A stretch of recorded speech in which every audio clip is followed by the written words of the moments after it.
राधे राधे बहनों, नमस्ते। I hope आप लोग कैसे हैं। उम्मीद करती होंगी स्वस्थ होंगे, मस्त होंगे। हमारे यूट्यूब चैनल शशि किरण में आपका स्वागत है। बहनों कोई ऐसा घर नहीं है जिसके घर के आंगन में छोटा सा गार्डन ना हो, छोटा सा बगीचा ना हो, लोग बगीचा ना लगा हो, उसमें कुछ वास्तुशास्त्र के अनुसार कुछ ऐसे पेड़ पौधे जो ना लगे हों। सबके घर में होता है। तो मैं आज आप लोगों को बताऊँगी कि अपने जो छोटे से गार्डन बना रखे हैं, देखिए मैंने ये बना रखे हैं।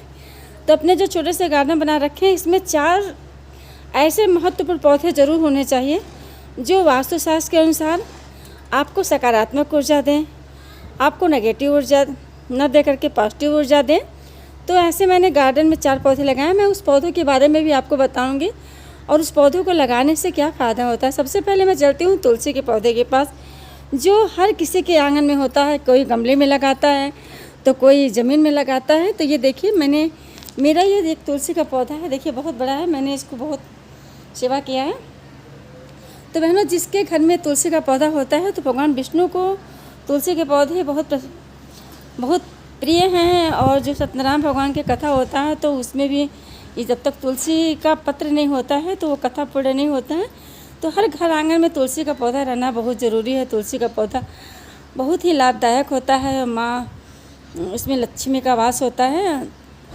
और आपको ये आयुर्वेदिक जैसा भी पौधा है, जैसे आपको सर्दी जुकाम है, खांसी है, बुखार है, तो ऐसे में भी इस पौधे की जो पत्तियां होती हैं उसका रस जो है कि गाड़ करके निचोड़ के दे दीजिए तो बहुत लाभदायक होता है, बहुत फ़ायदा करता है। इसके बाद होता है अपराजिता का पौधा। देखिए मैंने अपराजिता का पौधा लगाया है। ये मैं आपको चलती हूँ धीरे धीरे अपराजिता के पौधे के पास। मैंने ये वास्तुशास्त्र के अनुसार अपने घर के आंगन में ही लगाना चाहिए और उत्तर दिशा में लगाना चाहिए। देखिए मैंने इसको उत्तर दिशा में लगाया है।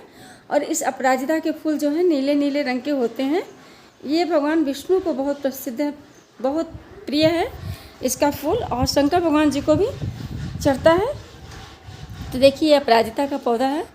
ये देखिए फूला भी है नीले रंग का ये।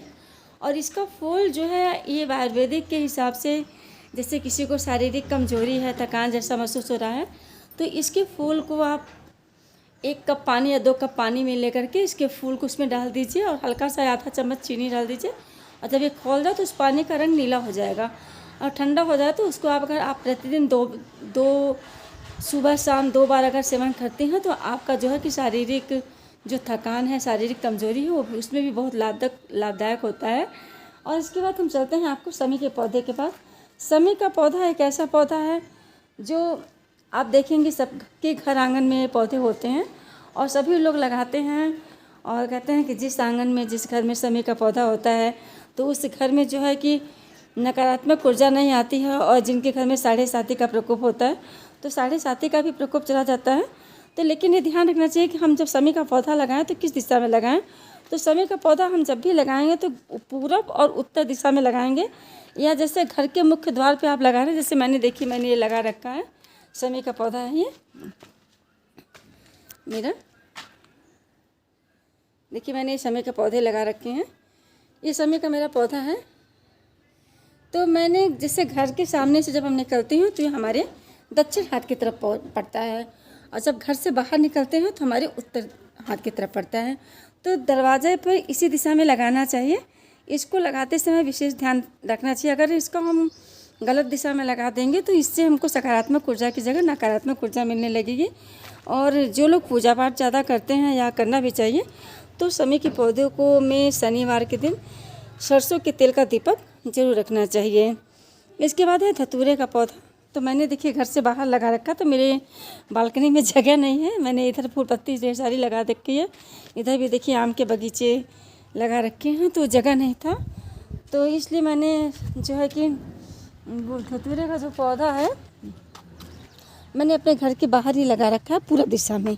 ये देखिए ये नीले रंग का फूलता है, नीला वाला ही लगाना चाहिए। नीला वाला जो है कि बहुत अच्छा होता है। इसमें ये भगवान विष्णु को भी बहुत प्रिय है और शंकर भगवान जी को तो अत्यंत ही प्रिय है, बहुत ज़्यादा प्रिय है। तो अभी फूला नहीं है, तो अब जब पानी बरसेगा तो ये फूल इसमें से निकलेंगे।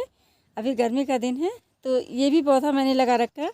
तो ये बहनों ध्यान रखिए 4 पौधे घर में जरूर होने चाहिए। और ये धतूरे का पौधा और अगर तुलसी का पौधा एक साथ लगाएं तो बहुत ही फ़ायदेमंद होता है, बहुत अच्छा होता है।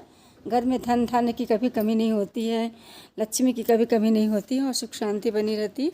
तो बहनों, मैं इस गार्डन के माध्यम से आपको बताया कि घर में ये 4 तरह के पौधे जो लगाते हैं, लगाना बहुत अनिवार्य होता है, बहुत ज़रूरी होता है और बहुत अच्छा ही होता है। बाकी और भी सारे पौधे हैं, जैसे बेल के पौधे हैं। तो लोग कहते हैं कि बेल जो है कि कांटेदार पौधा होता है, तो बेल का पौधा जो है कि आप घर आंगन में नहीं लगा सकते हैं, कांटेदार पौधे घर के पीछे लगाते हैं। तो बेल का भी पौधा आप लगा सकते हैं, क्योंकि बेल के पौधे की जो पत्ती होती है वो भगवान शंकर को बहुत प्रिय है। अगर जिसके घर के आसपास है तो वो पूजा पाठ करते समय भगवान शंकर को भी बेलपत्र अर्पित कर सकते हैं। इसके बाद आता है एक आंवला का पौधा। आंवला का भी पौधा बहुत ही शुभकारी होता है। आंवले के पौधे में भगवान विष्णु का वास होता है और लोग कहते हैं कि एकादशी के दिन आंवले के पेड़ के नीचे खाने से सुख समृद्धि की जो है कि सुख समृद्धियाँ आती हैं, सुख शांतियाँ होती हैं। तो बहनों, ये सब पौधे लगाने चाहिए, लेकिन जो पौधे बड़े होते हैं तो उसको अपने बालकनी में नहीं लगा सकते हैं, उसको घर के पीछे लगा सकते हैं। लेकिन जो छोटे पौधे हैं, जो छोटे पौधे जगह नहीं घेरते हैं, बहुत बड़े नहीं होते हैं, तो उनको अपने घर आंगन में लगा सकते हैं। जैसे देखिए, मैंने अपराजिता का वहाँ लगा रखा है, तुलसी का पौधा यहाँ लगाया है और शमी का पौधा यहाँ लगाया है। और मैंने बहनों ये बस यही अपने गार्डन में लगा रखे हैं, बाकी जगह न होने की वजह से और पौधे नहीं लगाए हैं। लेकिन जिनके घर आंगन में जगह है वो बेल पत्र के भी पौधे लगा सकते हैं। बाकी आप लोगों को वीडियो कैसा लगा लाइक कमेंट करके जरूर बताइएगा। जानकारी कैसी लगी, हमारे यूट्यूब चैनल में आपका स्वागत है। Thank you.